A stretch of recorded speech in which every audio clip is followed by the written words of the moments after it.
Elikkä hei kaikille! Tänään mä ajattelin tehdä tämmösen mini Q&A, koska mulle ei tullut yhtään kysymyksiä silleen, mut siis mä kuulostan aika helarilta, mut ihan sama. Siis mä tein yhdessä vaiheessa semmosen artbookin, missä oli semmonen Q&A, kysymyksiä tai jotain vastaavaa. Siis Q&A-video ei helvetti.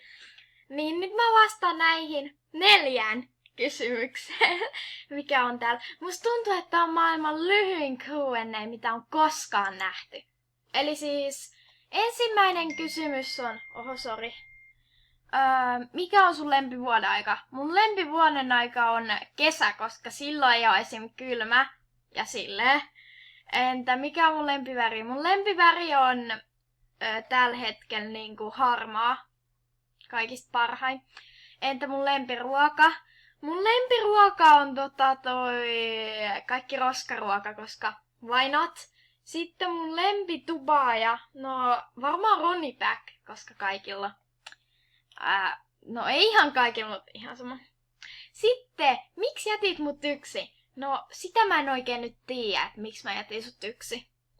Entä onko sulla lemmikkejä? Joo, mun iskällä on 4 rottaa, 1 koiraa ja sit mun äitillä on 1 hamsteri. Siinä oli mun mini Q&A. Mut siis kiitti kun mä en osaa enää puhua. Mut siis kiitti kun katsoit tän videon. Muista tilata, tykätä ja kommentoida.